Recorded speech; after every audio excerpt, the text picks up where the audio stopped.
భారతదేశంలో ఎవరున్నారు, ఎంతమంది ఉన్నారు, ఎవరెవరు ఎంతమంది ఉన్నారు అనే చర్చ ఇప్పటి వరకు లేకపోవడం అనేది మనం దాన్ని ఎలా అర్థం చేసుకోవాలి? కొన్ని వేల సంవత్సరాలుగా ఈ దేశం కుల వ్యవస్థగా మనుగడలో ఉన్నమాట వాస్తవం. అంబేద్కర్ చెప్పినట్టు భారతదేశం కులం పునాదుల మీద ఏర్పడిన దేశం. గతంలో లెక్కించినా లెక్కించకపోయినా వీళ్ళకు చైతన్యం లేదు కాబట్టి చరిత్రలో అణచివేయబడ్డటువంటి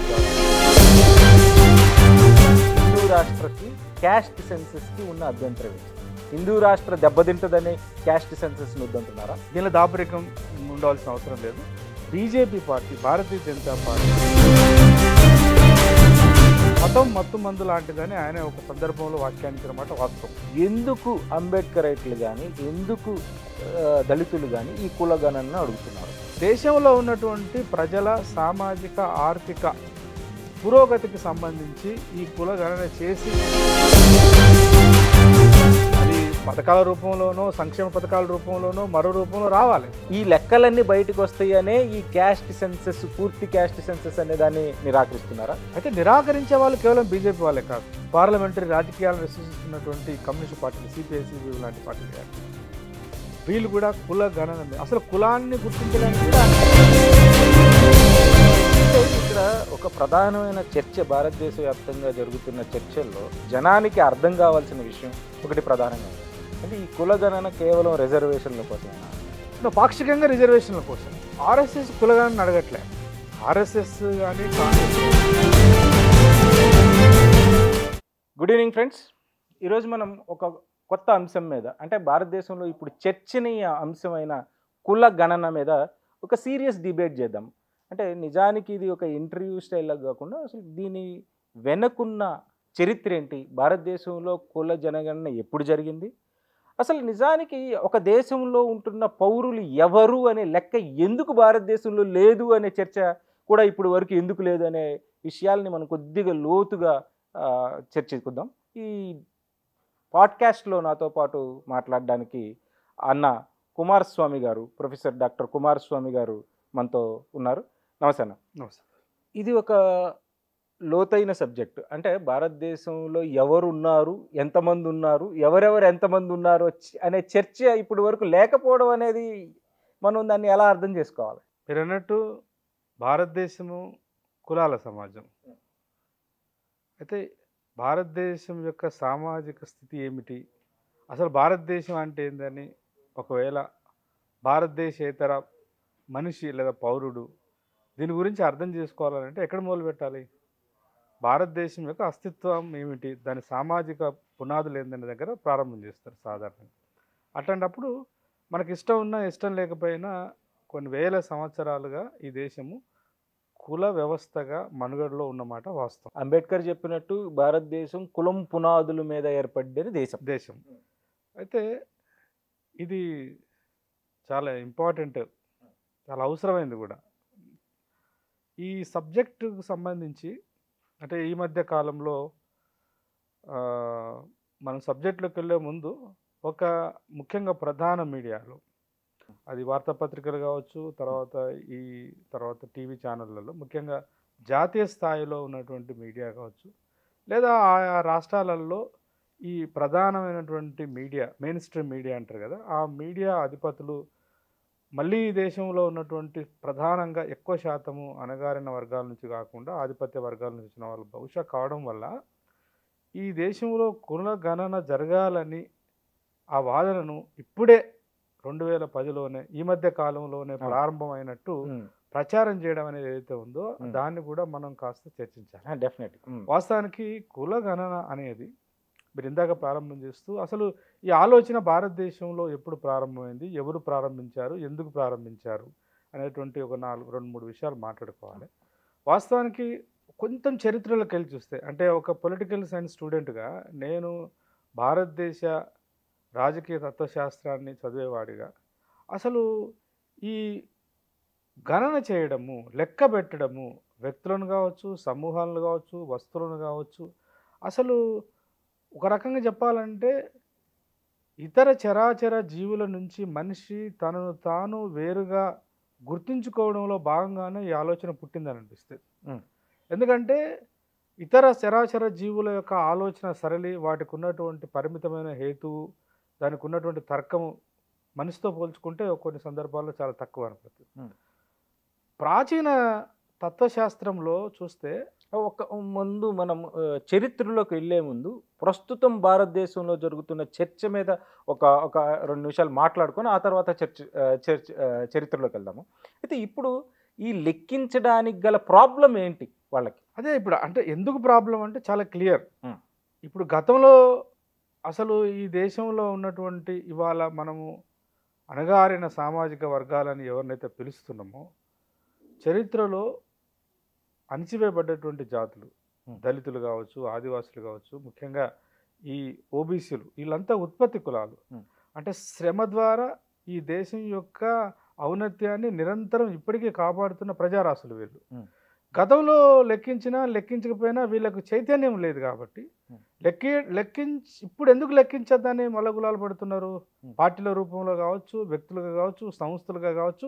దేశంలో ఈ లెక్క కుల గణన అంటే ఈ దేశంలో ఉన్నటువంటి కుల సమాజంలో, ఈ కుల సమాజంలో ఉన్నటువంటి వివిధ కులాల యొక్క వాళ్ళ యొక్క సంఖ్య ఎంత ఉంది, వాళ్ళ జనాభా ఎంత ఉంది, వాళ్ళ జనాభా శాతం ఎంత అని ఎందుకు లెక్కించద్దు అని అంటున్నారంటే, ఇప్పుడు లెక్కిస్తే మాకు ఇష్టం ఉన్నా ఇష్టం లేకపోయినా ఈ 70 సంవత్సరాల కాలంలో, రాజకీయ స్వాతంత్రం వచ్చి 70-75 సంవత్సరాల కాలంలో కొంత చైతన్యం వచ్చింది.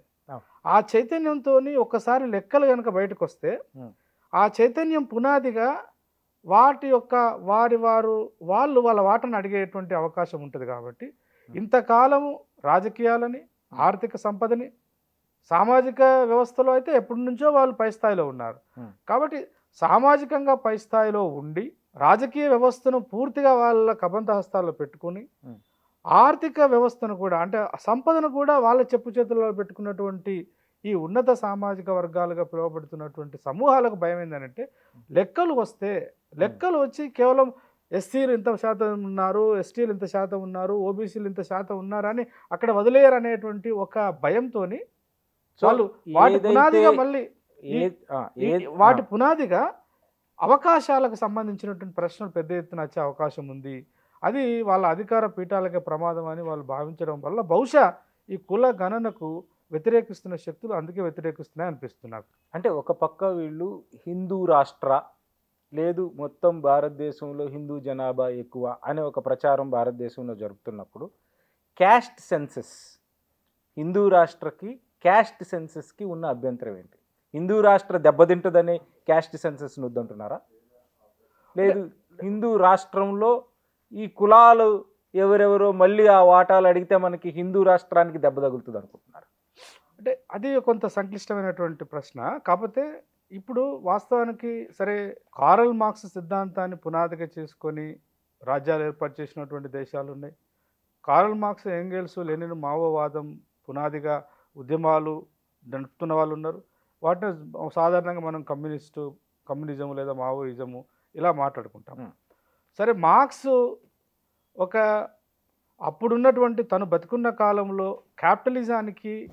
క్యాపిటలిజం యొక్క ఆధిపత్యాన్ని పరిరక్షించడంలో తెర వెనకాల చాలా బలమైన పాత్ర పోషిస్తున్నది మత వ్యవస్థ అని, మతం మత్తు మందు లాంటిదని ఆయన ఒక సందర్భంలో వ్యాఖ్యానించిన మాట వాస్తవం.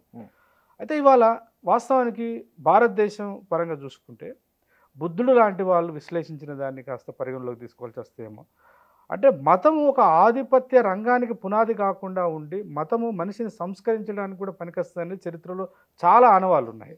అట్లా ఇవాళ హిందూ రాష్ట్రాన్ని కోరుకుంటున్నటువంటి శక్తులు, ఉదాహరణకు ప్రధానంగా దీనిలో దాపరికం ఉండవలసిన అవసరం లేదు, BJP party, Bharatiya Janata party, అంతకంటే ముందు జనసంఘ రూపంలో వాళ్ళు ఈ దేశాన్ని ఒక 3-4 పాయలుగా నిర్వచనం చేస్తున్నారు.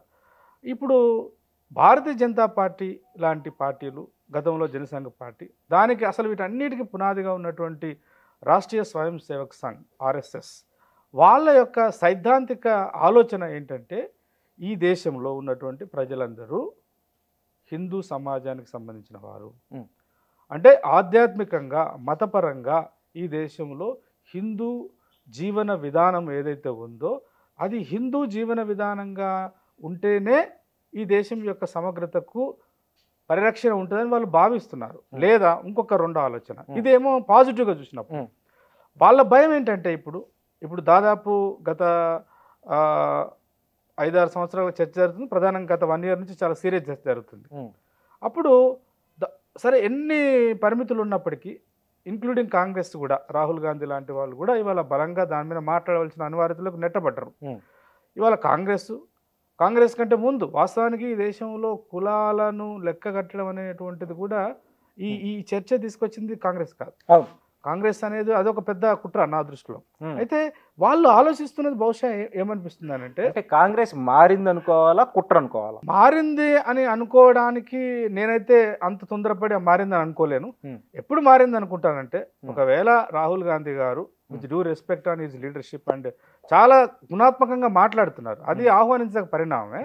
అయితే తను అలా మారడానికి లేదా ఆ పార్టీ సంస్థాగతంగా నిజంగా మారిందా లేదా అనేది ఒక క్వశ్చన్ మార్క్. అయితే ఒకవేళ నిజంగా ఆయన మారి ఉంటే ఇవాళ కాంగ్రెస్ పార్టీ జాతీయ అధ్యక్షుడిగా ఒక దళితుడు అన్నటువంటి మల్లికార్జున ఖార్గే గారిని పెట్టారు. అదే మల్లికార్జున ఖార్గే గారిని మరి పార్లమెంట్లో ఎందుకు ప్రతిపక్ష నాయకుడు పెట్టకపోతుండని కూడా ఆలోచించాలి. అంటే నిజమైన నిర్ణయాధికారం దగ్గర వాళ్ళు ఉంటున్నారు. రాహుల్ గాంధీ గారు ఉంటున్నారు, లేకపోతే వాళ్ళ కుటుంబ సభ్యులు ఎవరో వస్తారు, లేదంటే ఆ పార్టీలో గత పార్టీ ఏర్పడినప్పటి నుంచి ఇప్పటిదాకా మొత్తం నిర్ణయాలను తీసుకునే దగ్గర ఎవరు ఉంటారు? మళ్ళీ బ్రాహ్మణ బన్య ఈ సామాజిక వర్గాలే ప్రధానంగా ఉంటారు. In the name of intellectuals, in the name of దేశం గురించి ఆలోచించే వాళ్ళు, మేధావులు అనే పేరు మీద.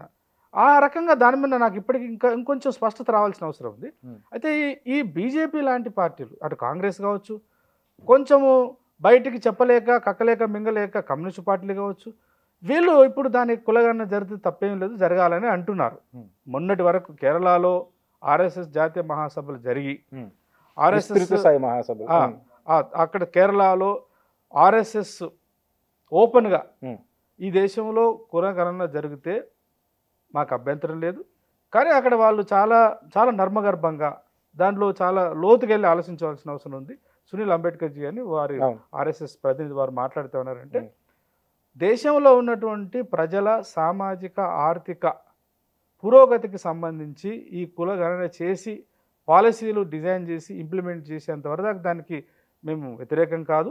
కానీ అది కుల గణన చేసి ఈ కుల లెక్కలు వచ్చిన తర్వాత, అంటే ఏ కులాల యొక్క లెక్కలంతా వచ్చిన తర్వాత వాటిని మళ్ళీ స్వార్థపూరిత రాజకీయాల కోసం వాడుకుంటే ప్రజలందరూ దీన్ని సీరియస్గా గమనించాలి అన్నారు.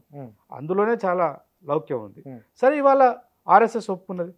మొన్నటిదాకా ఇప్పుడు ఆర్ఎస్ఎస్ మాతృ సంస్థ, వాస్తవానికి ఆర్ఎస్ఎస్ మాతృ సంస్థ అయితే దానికి అనుబంధంగా ఉన్నటువంటి ఒక రాజకీయ వింగే బీజేపీ.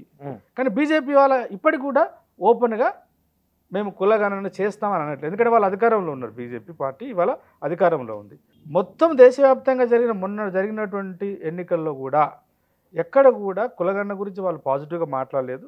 పైపెచ్చు ప్రధానమంత్రి నరేంద్ర మోడీ గారు కానీ, అమిత్ షా లాంటి వాళ్ళు కానీ, ఆ పార్టీని క్రియాశీలకంగా పార్టీని నడిపిస్తున్న ఎవరు కూడా మాట్లాడకపోగా ఈ దేశాన్ని కులాల వారీగా విభజించి ఈ దేశం యొక్క సమగ్రతకు ముప్పు తీసుకురావడానికి కాంగ్రెస్, రాహుల్ గాంధీ పనిచేస్తున్నారని వాళ్ళు మాట్లాడినటువంటి చరిత్ర మనకు కళ్ళ ముందే ఉంది. కాబట్టి ఇవాళ ఎందుకు అంత భయం అని అంటే, నాకు అనిపిస్తుంది ఏంటంటే ఇవాళ వాళ్ళకి ఇంకొక భయం. ఆ భయం ఏంటంటే, ఒక్కసారి సామాజిక వ్యవస్థకు సంబంధించిన సంపూర్ణమైనటువంటి మ్యాథమెటికల్ ఈక్వేషన్స్ కనుక బయటకు వస్తే, స్టాటిస్టిక్స్ బయటకు వచ్చిన తర్వాత గతంలో ఒక 100 సంవత్సరాల క్రితము లేదా 200 సంవత్సరాల క్రితము ప్రజలు వాళ్ళకి తెలియదు ఇట్లా కులగణన చేశారని కూడా. ఇప్పుడు మీరు ఇందాక అన్నారు కదా, 1931లో అప్పటిదే, that is the last final కులాల పేరు మీద కాస్ట్ సెన్సస్, జనాభా సేకరణ ఎప్పుడు జరుగుతుంటుంది.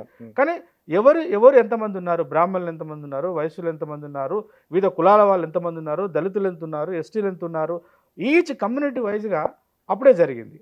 అయితే అప్పటికి వాళ్ళు ఎందుకు చేసుకున్నారు? వాళ్ళకు ఒక నేపథ్యం ఉంది, వాళ్ళ అవసరాలు వాళ్ళకు ఉన్నాయి. 1850లో సిపాయిల తిరుగుబాటు అంటామా, లేదంటే మొట్టమొదటి స్వాతంత్రోద్యమం అంటామా, ఏదో బ్రిటిష్ వారికి వ్యతిరేకంగా దేశంలో ఉన్నటువంటి కొన్ని సంస్థానాలు తిరుగుబాటు చేయడం, అందులో ప్రజలు కొంత మేరకు మమేకమైన తర్వాత ఈ ప్రజల యొక్క సామాజిక, ఆర్థిక, రాజకీయ, ప్రధానంగా సాంస్కృతిక, మానసిక స్థితి ఏందో తెలుసుకుందామని వాళ్ళు కులగణన చేశారు. అంటే ఎవరు వేటికి అనుబంధంగా ఉన్నారు, ఉమ్, ఎవరికి ఏ విషయం చెప్తే వాళ్ళు దాంతో సంతృప్తి పడతారు, ఎవరి దగ్గర ఏ విషయం మాట్లాడకూడదు, ఎవరి దగ్గర ఏ విషయం మాట్లాడాలి, ఈ ప్రజలను రాజకీయంగా మన మన ఆధీనంలో పెట్టుకోవాలంటే ఏ రకమైనటువంటి మానసిక పరమైన, సాంస్కృతిక పరమైన, ఆర్థిక పరమైన విధి విధానాలను చేసుకుంటే మనము ఎక్కువ కాలం అధికారంలో ఉండడానికి ఆస్కారం ఉంటుందనేటువంటి ఒక ప్రతిపాదన.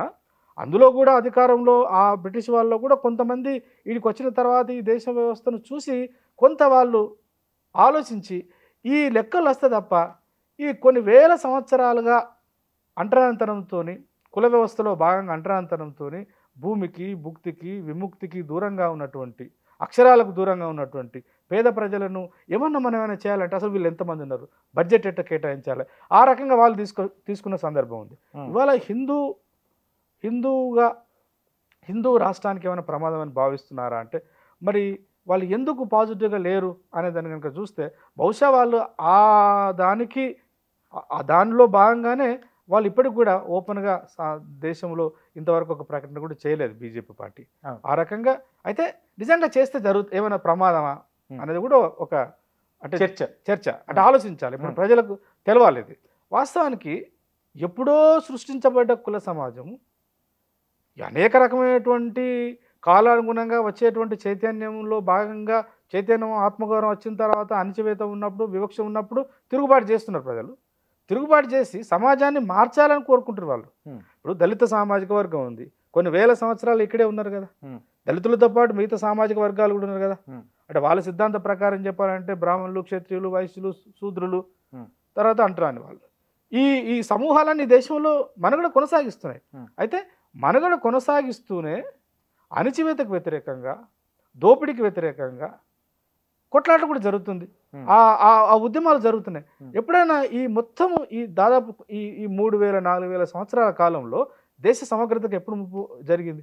నిజంగా దేశ సమగ్రతకు ఎప్పుడైనా ముప్పు జరిగిందంటే పైన ఉన్నటువంటి వర్గాలు బయటి వాళ్ళతో ఎవరైతే వచ్చారో వాళ్ళతో కొల్యుడైనప్పుడే ప్రమాదం జరిగింది. ఈ దేశ సమగ్రత ముప్పు వచ్చింది తప్ప ఈ దేశంలో ఉన్నటువంటి ఆదివాసీలు, దళితులు, అణగారిన వర్గాలుగా ఉన్నటువంటి శూద్రులు ఎన్నడన్నా ఎవరితోనైనా మిలాఖాత్ అయ్యి అంటే ఎక్కడైనా రాజకీయ విద్రోహానికి పాల్పడే చరిత్ర ఎక్కడన్నా ఉందా? నాకు తెలిసైతే లేదు. అరబ్బుల్ని ఆహ్వానించింది వాళ్ళే. ఇప్పుడు చరిత్ర పొడవున మొత్తం ఈ దేశంలో ఉన్నటువంటి నైసర్గిక స్వరూపానికి, ఈ దేశంలో ఉన్న బంగారానికి, ఈ దేశంలో ఉన్నటువంటి వైరుధ్యాలకు అన్ని రకరకాల సంపద ఉంది కదా. జాతీయ సంపద, పెద్ద వైవిధ్యం ఉన్న దేశం, సువిశాలమైన దేశం. ఈ దేశంలో మానవ సంపదతో పాటు అనేక రకాలైనటువంటి బయటి దేశాల్లో లేనటువంటి కొన్ని ప్రత్యేకమైనటువంటి వస్తువులు, వనరులు, ఆహార పదార్థాలు ఇక్కడ దొరికేది. ఉదాహరణకు స్పైసెస్ ఉన్నాయి. ప్రపంచంలో అప్పుడు క్రీస్తుపూర్వంలో ఎక్కడ అవైలబుల్ లేదు, ఇక్కడి నుంచే పోవాలి. మరి వాళ్ళందరికీ బాటలు వేసి రెడ్ కార్పెట్ పరిచి ఆహ్వానించింది ఎవరు? దళితుల, ఆదివాసీల, వాళ్ళ ఆ చట్టంలో లేరు కదా. క్షత్రియులు అనబడుతున్న వాళ్ళే. నీకు భారతదేశంలో 1950 వరకు కూడా ఏదో రూపంలో రాజరిక వ్యవస్థ ఉంది కదా. రాజరిక వ్యవస్థ అంటే రాజులే కదా. ఈ దేశాన్ని కాపాడినాము, లేకపోతే ఈ దేశానికి మేమే రాజులు. ఈ రాజులందరూ వాళ్ళు మానసికంగా, ఆర్థికంగా, రాజకీయంగా, వాళ్ళ కుటుంబంలో కలహాల రీత్యా కావచ్చు, అధికారం మీద వాంఛతో కావచ్చు, అధికారం కోల్పోవడానికి సిద్ధంగా పడకపోవడం వల్ల బయట నుంచి వచ్చినటువంటి అనేక మందికి వాళ్ళతో సంబంధాలు పెట్టుకుని వాళ్ళని ఆహ్వానించిన సందర్భాలే ఉన్నాయి తప్ప. కాబట్టి ఈ దేశం యొక్క సమగ్రతకు కుల గణన జరిగితే ఎట్లాంటి ఇబ్బంది ఉండదు. ఇంకోటి కుమారస్వామి గారు, మనం ఈ కుల గణన గురించి మనం కొద్దిగా డీటెయిల్డ్గా మాట్లాడుకునేటప్పుడు అసలు కుల గణన చరిత్ర భారతదేశంలో ఇప్పుడు మనకి ఇందాక మీరు అన్నట్లు ఇదేదో రాహుల్ గాంధీ గారు ప్రశ్నిస్తున్న వ్యవహారం కాదు. నిజానికి కుల గణనకి భారతదేశంలో ఒక పెద్ద చరిత్ర ఉంది, దానికి ఒక పెద్ద పోరాటం ఉంది. లేదు విపి సింగ్ గారు మండల్ కమిషన్ని తీసుకొచ్చినప్పుడు యాంటీ రిజర్వేషన్ మూవ్మెంట్ జరిగిన మాట మనందరికీ తెలుసు. మండల్ వర్స్ కమండల్ ఉద్యమం చాలా బలంగా జరిగింది. ఈ చరిత్ర అంతా ఇప్పుడు బయటికి రాకుండా ఇదేదో రాహుల్ గాంధీ గారు పార్లమెంట్లో ప్రశ్నిస్తున్నారు, క్యాస్ట్ సెన్సస్ గురించి మొన్న 2024 ఎన్నికల్లో మొట్టమొదటిసారి ఆ ప్రతిపాదనను ఆయనే ప్రపోజ్ చేస్తున్నట్లు జరుగుతున్న ప్రచారం ఏంటి?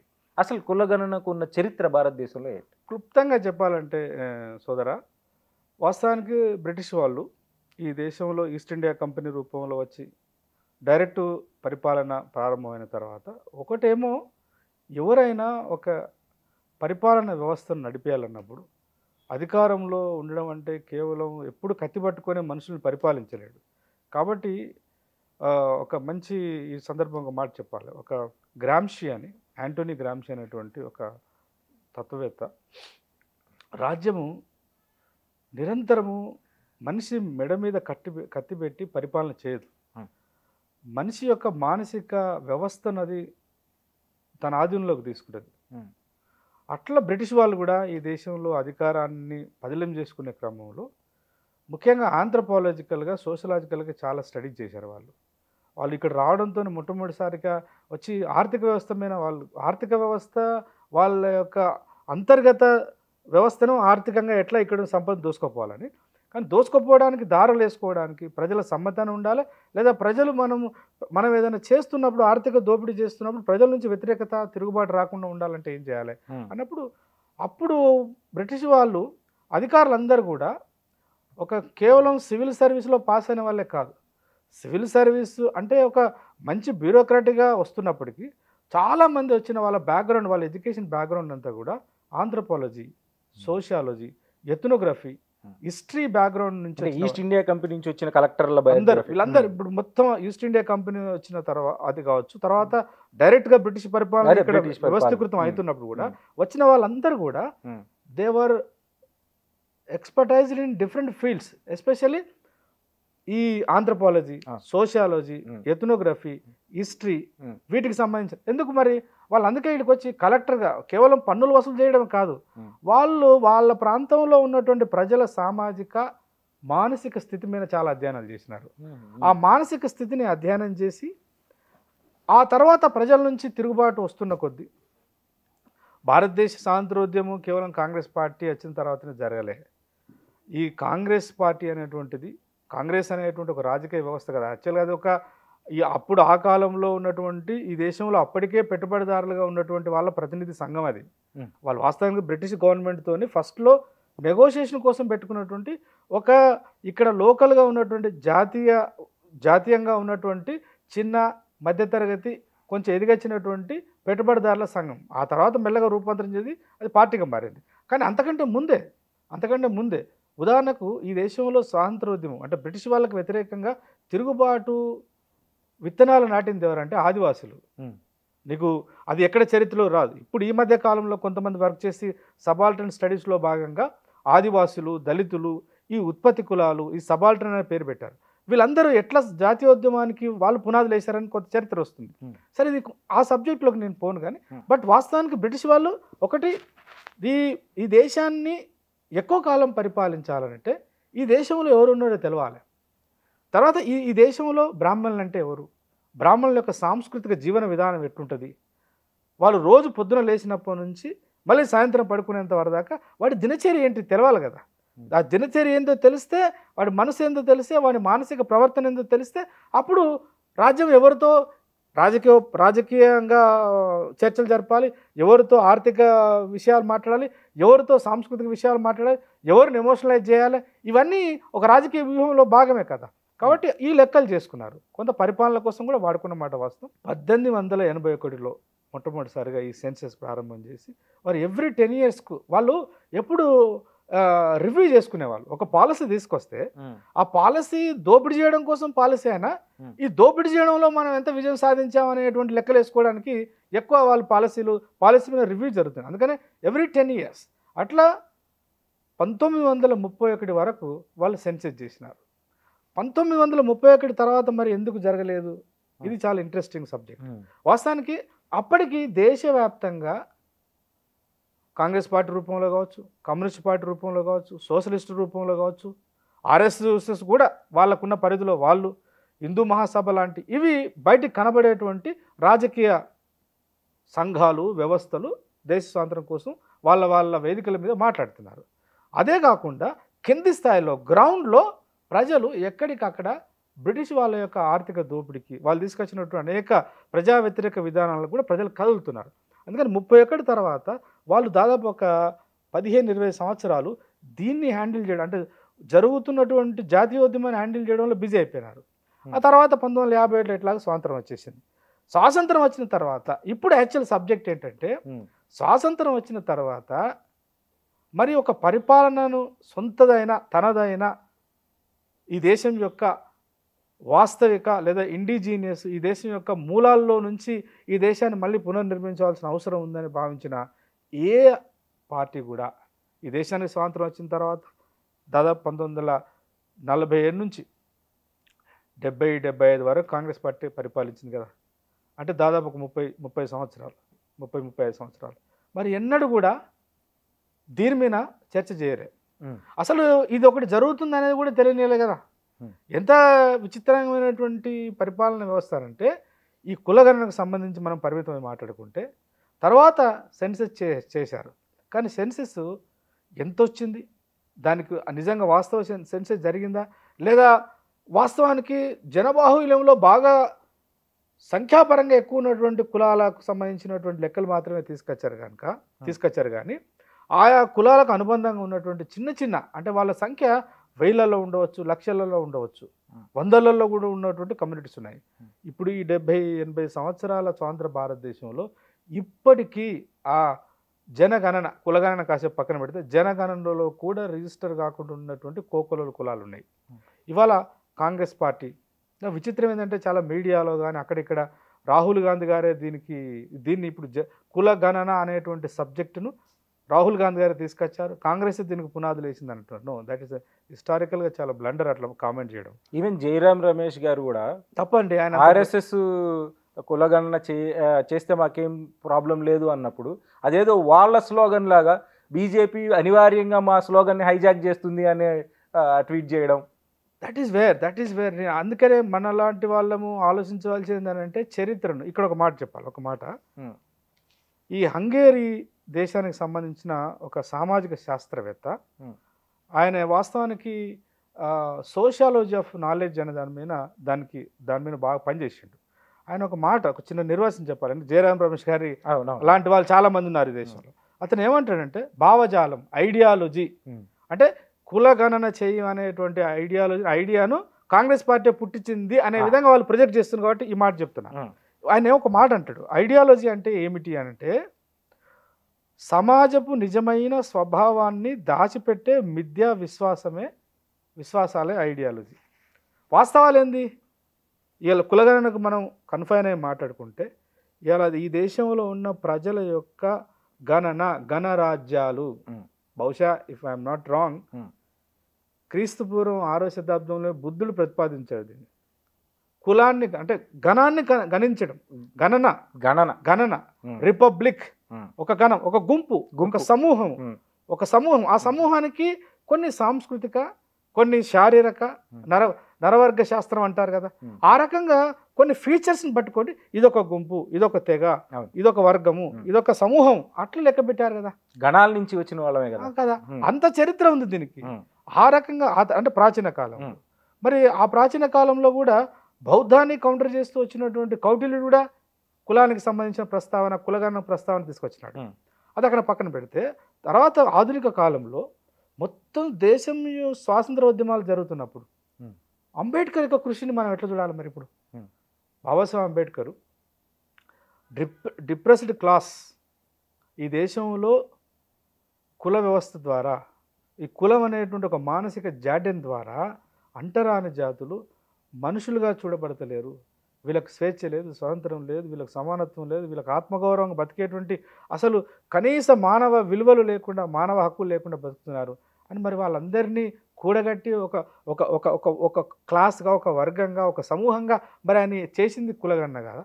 భారతదేశం ఇప్పుడు ఇక్కడే ఒక ప్రధానమైన చర్చ భారతదేశంలో ఏం జరుగుతుందంటే ఎందుకు అంబేద్కరైట్లు కానీ, ఎందుకు దళితులు కానీ ఈ కులగణనను అడుగుతున్నారు అంటే వాస్తవానికి దళితులకు గణన జరుగుతుంది భారతదేశంలో.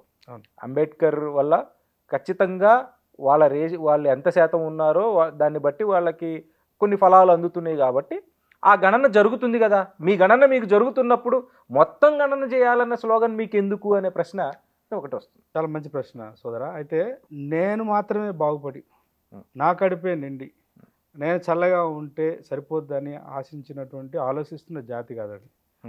ఈ దేశంలో తను బతుకుతూ తనకంటే హీనంగా, తనకంటే ఇంకా చాలా దుర్భరమైన పరిస్థితిలో ఉన్న వాళ్ళు కావచ్చు, తనకంటే ఒక మెట్టు పైన ఉన్నా కూడా ఇంకా ఏదో రూపంలో అణిచివేతకు, ఏదో రూపంలో దోపిడికి, ఏదో రూపంలో మనిషిగా నిలబడడానికి అవకాశాలు రాకుండా ఉన్నటువంటి సమూహాల గురించి చరిత్ర పొడవునా దళితులు ఆలోచించారు. ఇవాళ అందుకే అన్ని సోషియో పొలిటికల్ ఫిలసాఫికల్ మూవ్మెంట్స్లో వీళ్ళ పాత్ర ఉంది. అనివార్యత. ఉదాహరణకు మండల్ కమిషన్ వచ్చింది. మండల్ కమిషన్ వాస్తవానికి ఈ దేశంలో ఉన్నటువంటి అంటే సామాజిక చట్రంలో వాళ్ళ మధ్య ఉన్నటువంటి బహుజనులు, మట్టి బిడ్డలు, ఉత్పత్తి విధానంలో వాళ్ళ శ్రమ గణనీయమైనటువంటిది. శ్రమజీవులు. ఈ దేశంలో ఆర్థిక వ్యవస్థను కాపాడుతుంది వాళ్ళే. అంటే మరి వాళ్ళు అంత శ్రమ చేసి వాళ్ళ శ్రమ దోపిడీ అవుతుంది కదా. శ్రమ దోపిడే కాదు, అంత శ్రమ చేస్తే మళ్ళీ రావాల్సిన స్థాయిలో రావట్లేదు. అంటే శ్రమ ఫలాలు రావాలి కదా మళ్ళీ ఏదో ఒక రూపంలో, శ్రామిక ఫలాలు. అది పథకాల రూపంలోనో సంక్షేమ పథకాల రూపంలోనో మరో రూపంలో రావాలి. రాకుండా పై స్థాయిలోనే అది మళ్ళీ అది ఒక దగ్గర పోగువేయబడుతుంది. కాబట్టి మండల్ కమిషన్ వచ్చింది. మండల్ కమిషన్ వచ్చినప్పుడు బీసీల కంటే దాని ఉద్యమాన్ని బయట కొట్లాడి సమాజాన్ని వినిపించింది ఎవరు? మళ్ళీ దళితులే, మళ్ళీ ఆదివాసులే. కాబట్టి దళితులు చరిత్ర పొడవునా న్యాయం వైపు, ధర్మం వైపు నిలబడుతున్నారు. నిలబడి తనకు ప్రత్యక్షంగా దానిలో పెద్ద ప్రయోజనం లేకపోయినా కొన్ని సందర్భాల్లో సమాజాన్ని ప్రజాస్వామీకరించడం వాళ్ళ ఎజెండా. దేశం యొక్క ఇప్పుడున్నటువంటి రాజకీయ వ్యవస్థ మనకు కేవలం పాక్షికమైనటువంటి రాజకీయ ప్రజాస్వామ్యం ఉన్నది. మనకు కేవలం పాక్షికమైనటువంటి ఆర్థిక ప్రజాస్వామ్యం ఉన్నది. ఈ పాక్షికంగా ఉన్న ఆర్థిక రాజకీయ వ్యవస్థలని సమూలంగా మార్చి సామాజిక ప్రజాస్వామికం వైపు డాక్టర్ అంబేద్కర్ ఇచ్చినటువంటి ఒక మహోన్నతమైన ఆలోచన వైపు తీసుకుపోవడంలో దళితుడు ఎప్పుడు నిరంతరం ముందు ఉండి ఉద్యమాలు నిర్మిస్తున్నాడు. అందుకే కులగణనలో జరగాలంటున్నారు. చాలా మంది అంటున్నారు ఈ ప్రశ్న. అంటే ఎస్సీ ఎస్టీలకు సంబంధించినటువంటి ఎట్లాగో మీకు జరుగుతుంది కదా, జరుగుతుంది. ప్రత్యేకమైన లాభం మీకేంటి? ప్రత్యేకమైన లాభం అంటే ఒకటి ఇమ్మీడియట్గా జరిగే లాభం ఏంటంటే 15% షెడ్యూల్ కులాలకు, 7.5% ఎస్టీలకి, షెడ్యూల్ ట్రైబ్స్ కానీ భారత రాజ్యాంగం రాసినప్పుడు అప్పుడున్న జనాభా శాతం ప్రకారం ఇచ్చారు. ఈ 75 సంవత్సరాల కాలంలో తప్పకుండా దేశవ్యాప్తంగా రేపు నిజంగా నిజాయితీగా కనుక ప్రభుత్వాలు ముందు వచ్చి ఈ కులగణన చేస్తే దేశంలో దళితుల జనాభా దాదాపు 20% ఉంటుంది. 18 నుంచి 20% పెరుగుతుంది. అట్లాగే ఈ ట్రైబ్స్ అంటే షెడ్యూల్ ట్రైబ్స్ అని ఎవరినైతే అంటున్నామో వాళ్ళు కూడా దాదాపు 10 నుంచి 12% వరకు పెరగవచ్చు. అంటే ఓవరాల్గా చెప్తున్నా, అంటే దేశం మొత్తం మీద. కాబట్టి ఈ రెండింటి ఎస్సీ ఎస్టీ జనాభా శాతం 30 వరకు ఉండే పెరుగుతుంది. ఒకటి ఇది అంటే ఇమ్మీడియట్గా వచ్చేటువంటి ఎందుకు మరి ఇప్పుడు ఎందుకు అవ్వాల్సి వస్తుంది అంటే ఈ 70-80 సంవత్సరాల కాలంలో ఎన్ని పరిమితులు ఉన్నా, ఎన్ని లోపాలున్నా విద్య వైపు ప్రయాణం చేసింది ఈ జాతి. చదువుకున్నారు, విద్యావంతులైనరు. చదువుకొని విద్యావంతులై సమాజంలో వాళ్ళు చాలా క్రియాశీలకమైన పాత్ర పోషించాలని వాళ్ళు ఆశిస్తున్న అవకాశాల రూపంలో చాలా కట్టడి చేయబడుతుంది. ఎందుకు? తర్వాత వచ్చినటువంటి లిబరలైజేషన్, గ్లోబలైజేషన్, ఈ ప్రైవేటైజేషన్ మొత్తం అంటే ఎక్కడెక్కడైతే పని చేయడానికి నాకు చేతులు ఉన్నాయి, నేను ఖాళీగా ఉన్నా, నాకు పని కావాలని ఈ వర్గాలు అడుగుతున్నప్పుడు పని ఇవ్వడానికి ఈ దేశం సముఖంగా లేదు. అనేక రకాల అడ్డంకులు సృష్టించి వాళ్ళని నిరుద్యోగులుగా మార్చేస్తుంది. పబ్లిక్ సెక్టర్ నాశనం చేయడంతో వాళ్ళకి ఉద్యోగం, పబ్లిక్ సెక్టార్ను ఒక రకంగా పూర్తిగా ధ్వంసం చేసినారు. ప్రైవేట్ సెక్టార్లోకి వెళ్ళడానికి ఇక్కడ ఉన్నటువంటి సామాజిక కట్టుబాట్లు ఎవరు బహిరంగంగా నువ్వు దళితుడు కాబట్టి నీకు ఉద్యోగం ఇవ్వ అనరు, కానీ నీకు ఏదో రకంగా పెట్టి యు ఆర్ నాట్ క్వాలిఫైడ్ అని పంపిస్తున్నారు. ఇది ఒక సమస్య ఉంది. దాన్ని ఎట్లా మరి దేశం అదొక దేశం ఎదుర్కొన్న సమస్య. రెండోది ఇమీడియట్గా జరిగే ప్రయోజనం. అది అన్నిటికంటే ముఖ్యంగా నేను ఇందాక చెప్పినట్టు ఇవాళ కొన్ని వేల సంవత్సరాలుగా కుమ్మరులుగా, లేకపోతే పద్మశాలిలుగా, లేకపోతే గౌడన్నలుగా ఉత్పత్తి అంటే మనిషి యొక్క మానవ సమాజం యొక్క రోజువారీ అవసరాలను తీరుస్తున్న బహుజన కులాలకు ఇవాళ ఆర్థిక సంపదలో వాటా కావాలి కదా, రాజకీయ నిర్ణయాధికారంలో వాళ్ళు కూడా ఉండాలి కదా, లేరు. కాబట్టి వాళ్లకు చాలా మేజర్గా ప్రయోజనం జరిగే ఆస్కారం కూడా. అసలు ఈ కుల గణన, కుమారస్వామి గారు, అసలు ఈ కుల గణనలో ఎలాంటి కాలమ్స్ ఉంటాయి? అంటే ఓన్లీ మనిషి, లేదు ప్రాంతం, లేదు కులం, ఆ కులం, మతం, కులం, ఈ కేటగిరీస్ మాత్రమే ఉంటాయా? లేకపోతే ఆర్థిక పరమైన కేటగిరీస్ కూడా ఉంటాయా? లేదు వాళ్ళ ఆహార కట్టుబాట్లకు సంబంధించిన కాలమ్స్ కూడా ఉంటాయా? నేను నాకు తెలిసిన లెక్క ప్రకారం 1931లో క్యాస్ట్ సెన్సెస్ ఎప్పుడైతే చేయాలనుకున్నారో అప్పుడు నిజానికి ఆహారపు అలవాట్లను కూడా వాళ్ళు సేకరించారు అనేది నాకున్న సమాచారం. అది ఇప్పుడు జరిగే అవకాశం ఉంటుందా? లేదంటే బ్రిటిష్ వాళ్ళు చేసినప్పుడు ఒక్కొక్క 10 yearsకు అలా అంటే ఇప్పుడు కులగణన చేసే పట్టిక ఏదైతే ఆ ఎక్సెల్ సీట్ ప్రిపేర్ అవుతుందో కొన్ని సందర్భాల్లో చాలా లిమిటెడ్గా నారో డౌన్గా ఉన్నాయి. దేశంలో ఉన్న ప్రజల నుంచి వస్తున్నటువంటి సామాజిక ఉద్యమాల ఒత్తిడికి అనుగుణంగా రకరకాల కాలాలు చేర్చబడ్డాయి. మౌలికంగా ఇప్పుడు సరే అప్పుడు అది చేసి ఇప్పుడు స్వాతంత్ర భారతదేశంలో జరుగుతున్న కులగణనలో భాగంగా మీరు ప్రస్తావించిన అన్ని ఒకటి సామాజిక నీ అస్తిత్వం ఏమిటి, మీరు ఎవరు అంటే మీరు అంటే బ్రాహ్మణుల అంటే మీ అస్తిత్వం అంటే ఇక్కడ ఉన్నటువంటి సామాజిక వ్యవస్థలో భాగంగా నీ అస్తిత్వం ఏమిటి, భారతదేశ పట్టికలో భాగంగా నీ బ్రాహ్మణ లేకపోతే మీ కమ్యూనిటీ ఏందనేది ఒకటి. రెండోది మన ఊరు, మన స్వస్థలము. తర్వాత ప్రధానంగా ఏమొస్తుందంటే సామాజిక స్పష్టతతో పాటు ఆర్థిక జీవితానికి సంబంధించిన స్పష్టత కూడా వస్తుంది.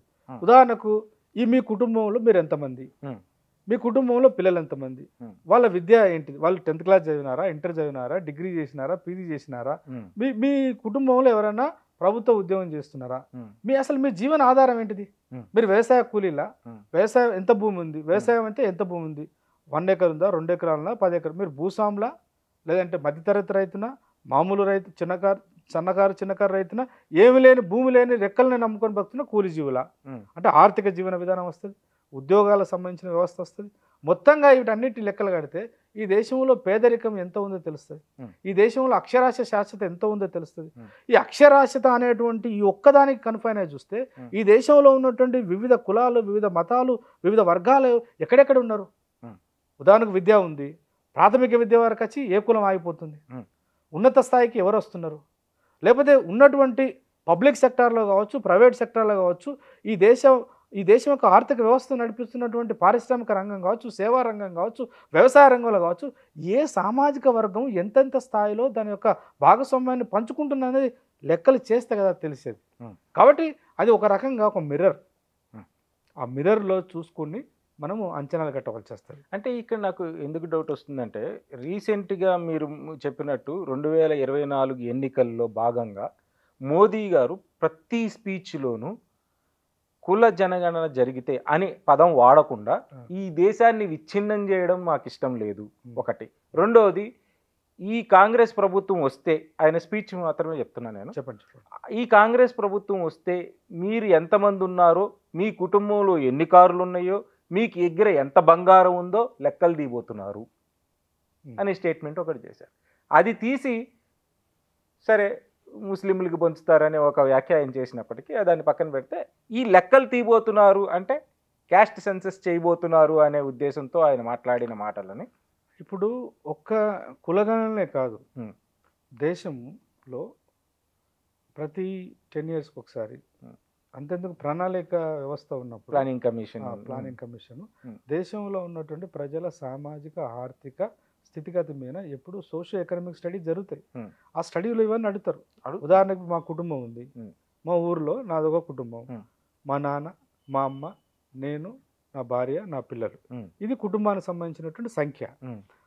అయితే మా కుటుంబం బతకడానికి ఆధారం ఏమిటి, మీకు ఏమైనా భూమి ఉందా, లేదా మీ ఇల్లు ఏంటిది, పూరి గుడిసిన, గుణపంకిల్లా, పక్కా ఇల్లా, మీ దగ్గర మీ కుటుంబంలో ఉన్న వస్తువులు ఏమిటి, స్కూటర్ ఉందా, కారు ఉందా, అంటే ఇవన్నీ ఒక వ్యక్తి యొక్క ఆర్థిక స్థితికి సింబాల్స్ కదా. నాకు సైకిలే ఉంది, నాకు స్కూటర్ కొనుక్కునే స్తోమత లేదు, నా ఇంటి ముందు స్కూటర్ లేదనుకోండి, అంటే నా జీవన విధానాన్ని ఒక పావర్టీ లైన్ అంచనా వేయగలిగిన ఇవన్నీ ప్రతిపాదికలే కదా. మరి కాబట్టి బంగారం ఎంతో ఉందో తెలుసు, బంగారం లెక్కలు తీస్తారు, లేకపోతే మీ సంపద లెక్కలు తీయద్దా, ఒకవేళ తీయద్దు అని ఒకవేళ వారు అట్లా అనడం అనేది ఇప్పుడు ఈ దేశం ఇప్పుడు అదే బీజేపీ పార్టీ ఇవాళ ప్రజలకంతా మనం ఏం చెప్తున్నారు, భారతదేశము ప్రపంచ ఆర్థిక వ్యవస్థలో 5వ అతిపెద్ద ఆర్థిక వ్యవస్థగా ఎదిగిందని ఏ లెక్కలు కట్టి చెప్తున్నారు మన గౌరవ ప్రధానమంత్రి గారు. లెక్కలు కడితేనే కదా ఈ దేశంలో బంగారం ఎంత ఉంది, ఈ దేశంలో ఎండ ఎంత ఉంది, ఈ దేశంలో సంపద ఎంత సృష్టించబడుతుంది, ఈ దేశంలో ప్రజలందరూ కట్టిన పన్నుల యొక్క విలువ ఎంత, ఇక్కడ సంపద ఎంత సృష్టించబడుతుంది, సృష్టించబడిన సంపద ప్రపంచ దేశ ఆర్థిక వ్యవస్థలతో పోల్చుకున్నప్పుడు ఇది ఏ స్థాయిలో ఉందో తెలిస్తే తప్ప మనం 5వ అతిపెద్ద ఆర్థిక వ్యవస్థగా నిలబడుతున్నామని చెప్పలేకపోతాం కదా. మరి అక్కడ ప్రపంచ ఆర్థిక వ్యవస్థలో భాగంగా మనం 5వ స్థాయిలో ఉన్నాము, కొద్ది కాలంలో 3వ స్థానంకు చేరుకోపోతున్నాం, 2వ స్థానం, ఇవన్నీ ఎట్లా చెప్పగలుగుతున్నాం మనం? ఈ దేశంలో ఉన్నటువంటి సంపదను లెక్కగడితేనే కదా. అంటే దేశాన్ని ప్రపంచ రాజకీయ చిత్రపటంలో నిలబెట్టడానికి, దేశం యొక్క ఔన్నత్యాన్ని మనం గణన చేయడానికి, దాన్ని లెక్కించడానికి, లెక్కలు చేయడానికి అభ్యంతరం లేదు. కానీ దేశంలో ఉన్న ప్రజల తాలూకు ప్రజలలో ఉన్నటువంటి వైవిధ్యం ఉంది, పేదరికం ఒక్కరి దగ్గర లేదు కదా. కాబట్టి చేస్తే తప్పేందట. నేను అడుగుతున్నా, ఒకవేళ ఈ దేశంలో బంగారం ఎంత ఉంది, అది ఎవరి దగ్గర ఎంత ఉంది లెక్కలు తెలవాలి కదా. ఒకవేళ కేవలం కొన్ని సామాజిక వర్గాల దగ్గరనే బంగారం ఎక్కువ ఉంది అనుకోండి, ఎందుకుంది అంటే ఈ దేశ పరిపాలన వ్యవస్థలో ఎక్కడో లోపం ఉన్నట్టే కదా. ఇప్పుడు బంగారాన్ని ఇష్టపడని స్త్రీలు ఈ దేశంలో ఎవరైనా ఉంటారు? ఈ లెక్కలన్నీ బయటకు వస్తాయి అనే ఈ క్యాస్ట్ సెన్సెస్, పూర్తి క్యాస్ట్ సెన్సెస్ అనే దాన్ని నిరాకరిస్తున్నారా? తప్పకుండా. అయితే నిరాకరించే వాళ్ళు కేవలం బీజేపీ వాళ్ళే కాదు. అవును, కొంచెం వెనుకపోయి ఆలోచించాలి. భారతదేశానికి స్వాతంత్రం వచ్చిన తర్వాత, రాకముందు కూడా ఈ భారతదేశం అంటే ఏమిటని ఒక 3 పాయాలుగా నిర్వచనాలు జరుగుతున్నాయి సోదరా. ఒకటి, బాగా జనబాహుల్యంలోకి ప్రాచుర్యంలోకి వచ్చింది ఏంటంటే జాతీయవాదం. అంటే జాతీయవాదంలో రాజకీయ జాతీయవాదం, దానికి ప్రతినిధి ఎవరంటే కాంగ్రెస్. వీళ్ళేంటి, బ్రిటిష్ వాళ్ళను ఫస్ట్ మనం అంతా ఒకటి కావాలి, ఈ లోపల అంతర్గతంగా ఉన్న అనేక సమస్యలు ఉన్నాయి, వాటిని వాళ్ళు ఎప్పుడు విస్మరించినట్టు మాట్లాడలే. కానీ అంబేద్కర్, గాంధీ జరిగిన సిద్ధాంత పోరాటం అంతా అదే. సరే, అది అలా చేసి స్వాతంత్రం వచ్చిన తర్వాత ఈ లెక్కల కాడికి వచ్చేసరికి అటు కాంగ్రెస్ కానీ, ఈవెన్ ఇప్పటికీ పార్లమెంటరీ రాజకీయాలను విశ్వసిస్తున్నటువంటి కమ్యూనిస్ట్ పార్టీలు, సిపిఐ, సిపిఐ లాంటి పార్టీలు కానీ, వీళ్ళు కూడా కుల గణన, అసలు కులాన్ని గుర్తించడానికి కూడా వాళ్ళు ఇప్పటికీ ఇంకా చాలా మల్లగులాలు పడుతుంటారు. అర్ధ భూస్వామ్య, అర్ధ వలస భారతదేశం అంటారు. లేకపోతే ఇంకా రకరకాల పదజాలాలు, రకరకాల అంటే భాషను సామాన్య మానవుడికి అర్థమయ్యే విధంగా ఇంకా వాళ్ళు ఒక కామన్ పీపుల్కి దగ్గర కావడానికి వాళ్ళు ఇష్టపడట్లేదు. వాళ్ళు వ్యతిరేకించుకుంటూ వచ్చారు. కాంగ్రెస్ పార్టీ కూడా వ్యతిరేకించడం మాట్లాడలే. ఇప్పుడు మౌనమే అర్ధాంగీకారం అన్నట్టు మాట్లాడలేదు. ఆ తర్వాత కమ్యూనిస్టులు, ఆ తర్వాత అసలు సిద్ధాంతపరంగానే ఫస్ట్ నుంచే కులం కాదు, మేము కులం అడగం, మేము కులం చెప్పం, మేము కులం అడగం, మేము కులం గురించి చర్చ చేయం, ఇదేం మాట్లాడకుండానే కొంతమంది దీన్ని వర్గ కేంద్రంగా దేశాన్ని విముక్తి చేయాలన్నారు, కొంతమంది మతం కేంద్రంగా ఆర్గనైజ్ చేయాలన్నారు అంటున్నారు. సో ఇవి రెండు స్పష్టమే కదా. అంటే వీళ్ళు సైద్ధాంతికంగా భిన్న ధృవాలు అయినప్పటికీ మళ్ళీ భారతదేశ వాస్తవికతను అంగీకరించడం, దాని మీద నిజాయితీగా ప్రజాస్వామ్యంగా చర్చించడానికి వచ్చినట్టు మాత్రము ఏదో ఒక దారిలో రెండు కలుస్తున్నాయి. ఇది ఒక విచిత్రమైనటువంటి పరిణామం ఈ దేశంలో. కాబట్టి కులగణనకు సంబంధించి ఆలోచించినప్పుడు సరే, ఇవాళ రాహుల్ గాంధీ గారే దీన్ని మాట్లాడడం వల్ల దీనికి ఎంత ప్రాచుర్యం వచ్చింది అంటే ఎస్, అదొక జాతీయ పార్టీ అయి ఉండడం వల్ల కావచ్చు. అంతేకాకుండా సాధారణంగానే ఎవరైనా ఒక మాట మాట్లాడితే ఆ మాట్లాడిన మాటను ప్రజలకు చేరువ చేసేటువంటి ఈ ప్రచార యంత్రాంగం అంతా కూడా ఎవరి చేతిలో ఉంది? ఉదాహరణకు దీన్ని ఇప్పుడు బీఎస్పీ మాట్లాడలేదా? ఇప్పుడు మాన్యశ్రీ కనిశీరామ్ గారు ఈ దేశంలో మేమెంతో మా వాటా అంతా అన్నాడు. జిత్ని సంఖ్యా హో ఉస్కి ఉతని భాగీదారీ హో అన్నాడు కదా. మరి అది కులగణన కదా. అంతే, కులగణనే కదా. బీఎస్పీ మాట్లాడింది కదా. అంతేందుకు ఎస్పీ మాట్లాడింది, ఆర్జేడీ మాట్లాడింది, రామ్ విలాస్ పాస్వాన్ బతుకున్నంత కాలం రామ్ విలాస్ పాస్వాన్ మాట్లాడాడు, లల్లూ ప్రసాద్ యాదవ్ మాట్లాడాడు, శరద్ యాదవ్ మాట్లాడితే వాళ్ళని ఏమన్నారు? విభజనవాదులు అన్నారు, దేశద్రోహులు అన్నారు. రాహుల్ గాంధీ మాట్లాడితే కొంత రాహుల్ గాంధీని ప్రొజెక్ట్ చేస్తూ రాహుల్ గాంధీని రేపు ఇప్పుడు మోడీ ఒకవేళ దేశంలో ప్రజల మద్దతు కోల్పోతే బీజేపీ మళ్ళీ ఎవరు రావాలి? మళ్ళీ రాహుల్ గాంధీ గారు రావాలి. ఎటు తిరిగి వాళ్ళే ఉండాలి. కొంత తీవ్రవాదంగా ఉన్నటువంటి బ్రాహ్మణవాదము, కొంత ప్రజాస్వామికంగా, కొంత మోడరేట్గా, కొంత దాన్ని ఏమంటారు ఉదారవాదులుగా ఉన్నటువంటి ఇంకోళ్ళు రావాలి. వీళ్ళే రావాలి తప్ప దానికి ఒక ఒక ఈ దేశం 70-80 సంవత్సరాల స్వాతంత్ర భారతదేశంలో ఎందుకు అణగారిన వర్గాల నుంచి ప్రధానమంత్రి కాలేకపోతున్నారు? ఎందుకు ఫైనాన్స్ మినిస్టర్స్ ఎప్పుడు వాళ్ళే ఉంటారు? ఎందుకు అసలు దేశం యొక్క రాజకీయాల్ని, ఆర్థిక వ్యవస్థను కంట్రోల్ చేసేటువంటి అన్ని మినిస్టర్ పోర్ట్ఫోలియోలు అన్నీ కూడా అగ్రవర్ణాల చేతిలోనే ఎందుకు ఉంటున్నాయి? దీన్ని ఇక్కడ కులగణన కనుక ఇప్పుడు జరిగితే, కులగణన జరిగి బీసీలు ఎంతమంది ఉన్నారు, ఆ తర్వాత దళితులు ఎంతమంది ఉన్నారు, ఆదివాసులు ఎంతమంది ఉన్నారు, ముఖ్యంగా ప్రధానంగా మహిళలు, ఇలా ఉమెన్, అన్ని కులాల్లో ఉన్నటువంటి ఉమెన్ కొన్ని వేల సంవత్సరాల తర్వాత ఇప్పుడు కాస్త ధైర్యంగా మాట్లాడగలుగుతున్నారు. రేపు అడుగుతారు వాళ్ళు, మా షేర్ ఏందని అడుగుతారు, మా షేర్ ఏందని ఉమ్మడిగా అడుగుతారు. ఉమ్మడిగా వచ్చిన వాటాలో మళ్ళీ ఈ ఎస్సీ ఎస్టీ బీసీలకు సంబంధించినటువంటి వర్గాలకు సంబంధించినటువంటి ఉమెన్కి షేర్ అనేది కూడా వస్తుంది. అంటే ఇక్కడ ఒక ప్రధానమైన చర్చ భారతదేశ వ్యాప్తంగా జరుగుతున్న చర్చల్లో జనానికి అర్థం కావాల్సిన విషయం ఒకటి ప్రధానంగా ఉంది. అంటే ఈ కులగణన కేవలం రిజర్వేషన్ల కోసమేనా? పాక్షికంగా రిజర్వేషన్ల కోసం. నేను ఇందాక చెప్పాను కదా, రిజర్వేషన్ల రూపంలో ఎంత ఇస్తారు? ఉద్యోగాలు ఇస్తారు, పాఠశాలలో అసలు పబ్లిక్ సెక్టారే లేదు, ఎడ్యుకేషన్లో కొద్ది మేరకు ఉన్నాయి. మరి ఈ కులగణన రిజర్వేషన్ల కోసం కాదు, మొత్తం దేశవ్యాప్తంగా ఎవరు ఎంత ఉన్నారో తెలియడానికి అన్న విషయం ప్రజలు అర్థం చేసుకోవడంలో ఎందుకు విఫలవుతున్నారు? ఎవరు ఎంత ఉన్నారో అనే విషయం తెలుసుకోవడం వరకు వాళ్ళకి అభ్యంతరం లేదు. తెలుసుకున్న తర్వాత ఎక్కడి నుంచి ఏ ప్రశ్న వస్తుందో, మా అధికారం, మా ఈ చైర్, ఈ కుర్చీ మీద కూర్చునేటువంటి కూర్చునే అదృష్టం కోల్పోతామని భయపడుతున్నారు. ఇది కూర్చున్నది ఎంత కంఫర్ట్ ఉంటుంది. ఇప్పుడు నన్ను మీరు లేచిపోమంటే నాకు ఎంత బాగా అనిపిస్తుంది. అట్లా వాళ్ళ యొక్క అధికార పీఠాలకు ఎక్కడైనా బీటలు మారుతాయా అనేటువంటి ఒక సంశయంలో భాగంగానే ఆచూతూచి మాట్లాడుతున్నారు. కానీ అనివార్యత 100% చేయాల్సి వస్తుంది. చేయకుండా ప్రజలు ఊరుకోరు కదా. రెండో విషయం, మనం కొద్దిగా లోతుగా విశ్లేషిస్తే ఫిలసాఫికల్గా మీరు ఇందాక చెప్పినట్టు అంబేద్కర్ వాదులకు ఒక పర్సెప్షన్ ఉంది, కాంగ్రెస్కి ఒక పర్సెప్షన్ ఉంది, ఆర్ఎస్ఎస్కి ఒక పర్సెప్షన్ ఉంది ఈ కుల గణన చేయడంలో.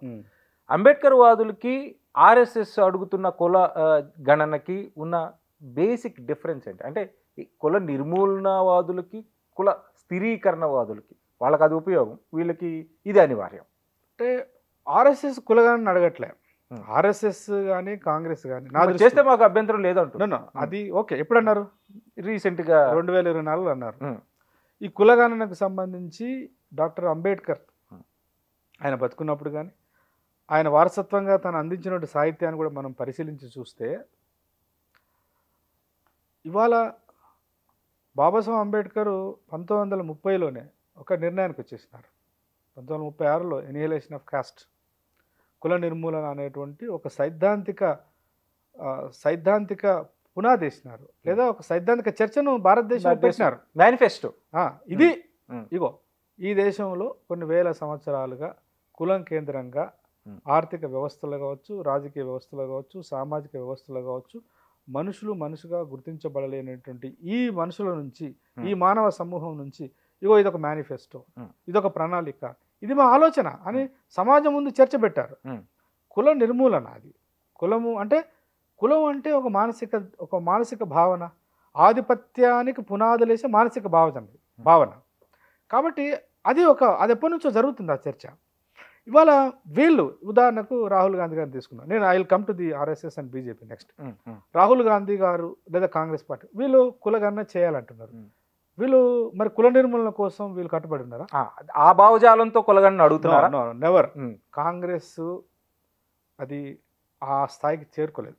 కాంగ్రెస్ పార్టీకి ఉన్న పెద్ద లిమిటేషన్ కాంగ్రెస్ పార్టీకే కాదు, కాంగ్రెస్ పార్టీకి దాదాపు దేశ స్వాతంత్ర ఉద్యమంలో 1917 నుంచి లేదా 20 నుంచి ప్రధానంగా దాదాపు 47 వరకు తను మరణించేంతవరకు దాకా గాంధీ గారు నాయకత్వం వహించారు. ఆ మొత్తం 20 సంవత్సరాల సైద్ధాంతిక పోరాటం అంబేద్కర్కి గాంధీకి మధ్య జరిగింది చూస్తే స్పష్టంగా ఉంది కదా. డాక్టర్ అంబేద్కర్ ప్రతిపాదించిన కుల నిర్మూలన వైపు సమాజాన్ని చైతన్యం చేయడానికి ఆనాడు గాంధీకి సిద్ధంగా లేడు, కాంగ్రెస్ సిద్ధంగా లేదు.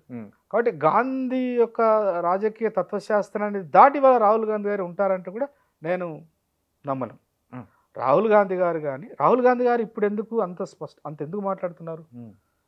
దాదాపుగా కాంగ్రెస్ పార్టీ ఆల్మోస్ట్ కొలాప్స్ అయిపోయింది అనేటువంటి దాంట్లో నుంచి కాంగ్రెస్ పార్టీని మళ్ళీ నిర్మించడం కోసం, కాంగ్రెస్ పార్టీకి ప్రజాబాహుల్యంలో ఎస్సీలలో, ఎస్టీలలో, బీసీలలో, లేదంటే రిలీజియస్ మైనారిటీ వర్గాలలో, లింగ్విస్టిక్ మైనారిటీ వర్గాలలో వస్తున్న ఆదరణ వాళ్ళలో తనను తాను ఇముడ్చుకోవడం కోసం కులగణన అంటున్నాడు కాంగ్రెస్ అంటున్నది. ఓకే, అంతే తప్ప ఇప్పుడు ఒకరు కులగణన చేశారు. Example, let us assume that కులగణన జరిగింది. కులగణన జరిగిన తర్వాత రేపు బీజేపీ 100 కాలాల పాటు అధికారంలో ఉండదు కదా. ఐఎమ్ షూర్ రేపు అధికారంలోకి ఒకరు కాంగ్రెస్ వస్తే కులగణన జరిగిన తర్వాత వచ్చినటువంటి లెక్కల ఆధారంగా ఈ దేశంలో భూములు పంచుతారా? ఈ దేశంలో సంపదను వికేంద్రీకరణ చేయడానికి రాహుల్ గాంధీ సిద్ధంగా ఉంటాడా? ఈ దేశంలో కులం పేరు మీద ఇప్పటికీ అణిచివేత జరుగుతుంది, అంటరానితనం జరుగుతుంది, దోపిడీ జరుగుతుంది, హత్యలు జరుగుతున్నాయి, చంపేస్తున్నారు. ఎస్సీ ఎస్టీ అట్రాసిటీ ఒకటైతే ఉంది కదా చట్టం, దాని ఈ దేశంలో తూచా తప్పకుండా పాటిస్తుందా కాంగ్రెస్ పార్టీ? నాకైతే నమ్మకం లేదు. కాబట్టి వాళ్ళు ఎంతవరకు కింది స్థాయిలో నుంచి వస్తున్నటువంటి ప్రజా రాసుల్లో వస్తున్న చైతన్యాన్ని వాళ్ళు రాజకీయంగా వాళ్ళ అవసరాల కోసం మాట్లాడుతున్నారు. ఎవరు? రాహుల్ గాంధీ గారు కానీ కాంగ్రెస్ కానీ. కాబట్టి అంబేద్కర్ ప్రతిపాదించిన కుల నిర్మూలన కేంద్రంగా చేసుకుని కులగణనను కాంగ్రెస్ పార్టీ సమర్థించదు. ఆ మాటకొస్తే ఏ అగ్రవర్ణాల చేతిలో ఉన్న ఏ పార్టీ కూడా సమర్థించదు. ఉదాహరణకి ఇక్కడ టీడీపీ ఉంది ఆంధ్రాలో, లేకపోతే తెలంగాణ కోసం కొట్లాడినటువంటి టీఆర్ఎస్ ఇవాళ బీఆర్ఎస్. కాబట్టి దేశంలో ఉన్న ఏ బ్రాహ్మణ బనియా ఆధీనంలో ఉన్న పార్టీ కావచ్చు, కాలంలో భాగంగా కాలం కలిసొచ్చి ఎదిగినటువంటి శూద్ర అప్వర్డ్ మొబిలిటీ చేతిలో ఉన్నటువంటి పార్టీలు కావచ్చు, ఎవరు కూడా బాబాసాహెబ్ అంబేద్కర్ ప్రతిపాదించిన భూస్వామ్య రీజనల్ పార్టీ, భూస్వామ్య, మతసామ్య, ఆధిపత్య భావజాలంతో ఉన్నటువంటి ఏ రాజకీయ పార్టీ కూడా బాబాసాహెబ్ అంబేద్కర్ ప్రతిపాదించిన కుల నిర్మూలన కేంద్రంగా కులగణను కోరుకోవు. అది స్పష్టంగా ఉండాల్సిందే. ముఖ్యంగా ఈ దేశంలో ఉన్న అణగారిన వర్గాలకు ఈ స్పష్టత ఉండాలి. లేదంటే మళ్ళీ కాంగ్రెస్ పార్టీ ఉబ్బిలో పడిపోయేటువంటి ఆస్కారం. కాంగ్రెస్ పార్టీ మాట్లాడుతుంది, వి విల్ వెల్కమ్ ఇట్. కనీసం ఇప్పుడైనా కాంగ్రెస్ పార్టీ రియలైజ్ అయింది, కనీసం ఇప్పుడైనా రాహుల్ గాంధీ గారు. ఇది ఒక గ్రూపు. రెండో గ్రూపు రామ్ మనోహర్ లోహియా సిద్ధాంతాల మీద ఏర్పడిన అనేక ఉత్తర భారతంలో ఏర్పడిన అనేక రాజకీయ పార్టీలు అడుగుతున్న ఒక కులగణన. అదే అది అఖిలేష్ యాదవ్ కావచ్చు. వాళ్ళు కూడా అంటే ఇప్పుడు ఒకసారి మనం ఈ రాజకీయ వ్యవస్థను కనుక చూస్తే దానికంటే ముందు బీజేపీ చెప్పి బీజేపీ ఇప్పటికీ వాళ్ళు చాలా స్ట్రిక్ట్గా ఉన్నారు. ఏంటి మాట్లాడలే. వాళ్ళ మాతృ సంస్థ అయినటువంటి ఆర్ఎస్ఎస్ ఒక రాజకీయ పార్టీగా ఆలోచించారు. వాళ్ళు భవిష్యత్తుని చాలా వేగంగా అంచనా వేయగలుగుతారు. అంచనా వేసి ఈ దేశంలో ప్రజా సమూహాల యొక్క మానసిక స్థితిని అంచనా కడతారు. ఆర్ఎస్ఎస్లో గొప్ప మానసిక శాస్త్రవేత్తలు ఉన్నట్టు అనిపిస్తుంది. మనకు అసలు అర్థం కాదు వాళ్ళు ఇప్పుడు ఎందుకు తీసుకొచ్చినారు అంటే ఇది అనివార్యత అయిపోతుంది. ముఖ్యంగా కాంగ్రెస్ పార్టీ మళ్ళీ ఎక్కడ ఒక జాతీయ పార్టీగా తనను తాను వ్యవస్థీకృతం చేసుకుంటుందేమో. కాబట్టి కాంగ్రెస్ పార్టీని కాంగ్రెస్ పార్టీ, ఎందుకంటే మొన్న ఎన్నికలు చాలా అదొక టెస్ట్ మనీ కదా. ఉత్తర భారతదేశంలో ముఖ్యంగా ఉత్తరప్రదేశ్ లాంటి రాష్ట్రంలో కూడా వాళ్ళు అంటున్న మతం కూడా పనిచేయలే. వారణాసిలో కావచ్చు, మొత్తం ఉత్తర భారతదేశం 80 సీట్లలో దాదాపు 30-36 సీట్లు, సగం సీట్లు ఎస్పీ కైవసం చేసుకుంది కదా. అంటే దాని అర్థం ఏంటిది? మనము మతం కేంద్రంగా, హిందూ మతం కేంద్రంగా, హిందూ ఆధ్యాత్మికవాద కేంద్రంగా ఇంకా ఈ దేశంలో ఉన్న ప్రజల్ని మనము దాని కేంద్రంగానే రాజకీయాలు నిర్మించడం కష్టం కావచ్చు. అది ఎట్లా ఉంటుంది, దట్స్ ఎ మెయిన్ ఎజెండా. కొన్నిసార్లు అధికారం లేకపోయినా పర్వాలేదు కానీ వాళ్ళ మెయిన్ ఎజెండా వాళ్ళు వదులుకోరు. కానీ ఇంకా దీన్ని కాపాడడం ఎట్లా అన్నప్పుడు అందుకనే ఆ స్టేట్మెంట్లో దానిలో చాలా అర్థాలు ఉన్నాయి. ఏమంటున్నారు? దేశంలో ఉన్నటువంటి ప్రజల సామాజిక ఆర్థిక వ్యవస్థలో మార్పుల కోసము, ప్రణాళికలు రచించడం కోసం, సంక్షేమ పథకాల రూపణ కోసం కులగణన ఉపయోగించుకుంటే పర్వాలే. కానీ కులగణన చేసిన తర్వాత, లెక్కలు బయటకు వచ్చిన తర్వాత మేము దళితులం ఉన్నాము, ఫర్ ఎగ్జాంపుల్ మేము 20% ఉన్నాము, 20% మంది పార్లమెంట్లో ఉండాలంటే వాళ్ళకు నచ్చదు. మేము 60% ఉన్నాము. ఈ 60% ఒకసారి కులగణన జరిగిన తర్వాత దాని నుంచి వచ్చే అనేక ప్రశ్నలను వాళ్ళు ఇప్పుడు అంచనా వేసి దాన్ని కాదనలేరుగా. దాన్ని పొలిటికల్ యూజెస్కి వాడుకోవద్దు అనడంలో అంటే స్టేట్మెంటే తప్ప ఆ తర్వాత వచ్చే ప్రశ్నలన్నింటినీ ఎవరు చరిత్రను అరిచేయబెట్టి ఆపలేము. చరిత్రలో ప్రజలు అడిగే ప్రశ్నలో న్యాయం ఉంటే, ప్రజలు అడిగే ప్రశ్నలో ధర్మం ఉంటే, అది ఇప్పుడు కాకపోయినా రేపైనా అంగీకరించవలసిందే. ఇవాళ ఆర్ఎస్ఎస్ అంగీకరించింది అదే, ఇవాళ కాంగ్రెస్ మాట్లాడుతుంది కూడా అదే. నేను అదే చెప్తున్నా. అయితే ఈ రెండు పార్టీల వ్యవస్థలు ఎలా ఉంటే, సోషలిస్టు అంటే రామ్ మనోహర్ లోహియా లేకపోతే జయప్రకాష్ నారాయణ యొక్క వాళ్ళు తీసుకొచ్చినటువంటి ఒక రాజకీయ చైతన్యంలో భాగంగా వచ్చినటువంటి సమాజ్వాదీ పార్టీ కావచ్చు, ఆర్జేడీ లాంటి పార్టీలు, వీళ్ళు బీసీలు. ఈ పార్టీలకు నాయకత్వం వహిస్తుంది బీసీలు. ఈ బీసీలు కాకుండా 1960-70 కాలంలో దేశంలో బ్రాహ్మణ రాజకీయ ఆధిపత్యానికి వ్యతిరేకంగా ఎదిగొచ్చినటువంటి శూద్ర కులాలు ఉన్నాయి. ఈ శూద్ర కులాలు మనలాగా ఎట్లయితే టీడీపీ వచ్చిందో అట్లా, అంటే వీళ్ళు కమ్మలు ఒక పార్టీ పెట్టుకున్నారు. అట్లా ఉత్తర భారతదేశంలో జాట్లు కొన్ని పార్టీలు, వీళ్ళు శూద్ర అప్వర్డ్ మొబిలిటీ కమ్యూనిటీస్ వాళ్ళు కానీ, తర్వాత ఓబీసీల చేతిలో ఉన్నటువంటి ఎస్పీ లాంటి ఆర్జేడీ లాంటి పార్టీలు కూడా ఒక బీఎస్పీ లాగానో లేకపోతే ఒక స్వతంత్రంగా ఉండి సాంస్కృతిక ఉద్యమాలు నడుపుతున్నటువంటి అంబేద్కర్ వాదుల్లాగా అంత నిజాయితీగా అంత లోతుగా వాళ్ళు దిగిరారు. వాళ్ళకు కొన్ని పరిమితులు ఉంటాయి. ఇప్పుడు ఆర్జేడీ లాంటిది కూడా కుల నిర్మూలన కేంద్రంగా వస్తుందా అంటే ఇంకా అది ఆలోచనలో పడుతుంది. వాళ్ళు రిజిడ్గా ఉండడానికి చాలా తక్కువ కాలం తీసుకుంటారు. ఇప్పుడు కాంగ్రెస్ లాగానో ఒక బీజేపీ లాగానో పూర్తిగా అడ్డుకట్ట లేకపోవచ్చు, but they will take some time to realize. అట్లా ఇటువైపు డ్రైవ్ కావాలంటే కాలగమనంలో రావాల్సిందే. కానీ ఇప్పటికిప్పుడు ఒక దళిత ఇంటలెక్చువల్స్ లాగానో లేకపోతే ఒక ఆదివాసీ బిడ్డలాగానో మన లాంటి ఎదిగొచ్చిన వాళ్ళలాగా వాళ్ళకి అంత ఆతృత ఎందుకు ఉంటుంది? వాళ్ళకి ఆ మేరకు బీసీలుగా కొంత పైనుండి అణచివేత ఉన్నా కింద కొంత కంఫర్టే ఉంది కదా. కాబట్టి they will take some time. ఆ రకంగా ఉంటుందని నేను అనుకుంటున్నా. అంటే వాళ్ళల్లో కూడా ఇంకా ఈ అంబేద్కర్ భావజాలానికి సంబంధించిన కుల నిర్మూలనకు సంబంధించిన గణన ఆ విధంగా వాళ్ళ ఐడియాలజీ అలా లేదు అంటారు. లేదు, ఇప్పటివరకైతే లేదు.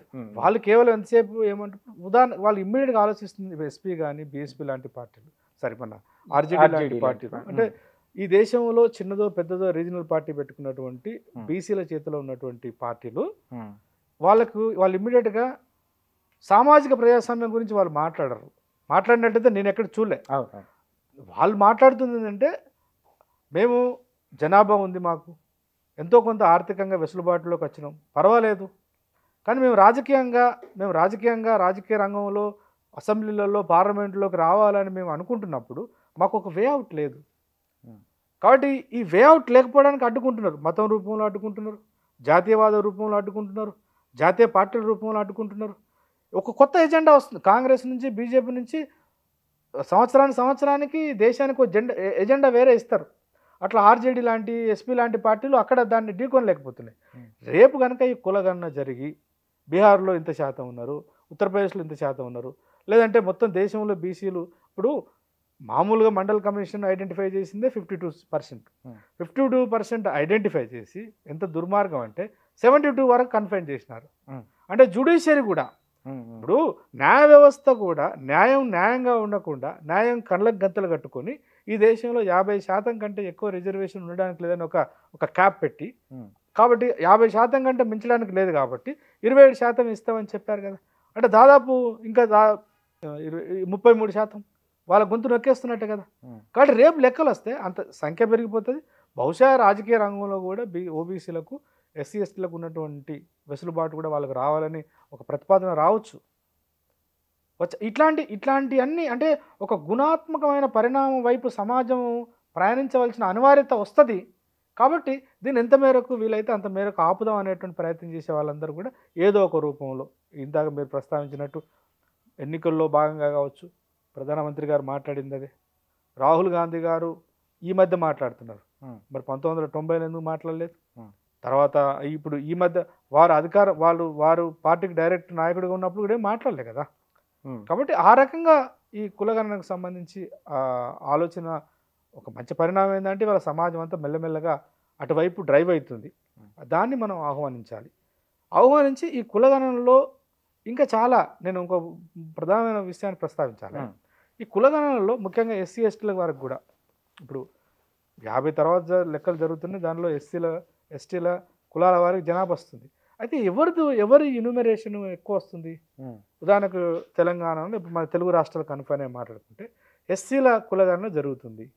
ఎస్సీలల్లో జనాభా ఎక్కువ ఉండి స్త్రీ నివాసం ఉన్నటువంటి సమూహాలు మాత్రమే కులగణనలోకి వస్తున్నారు.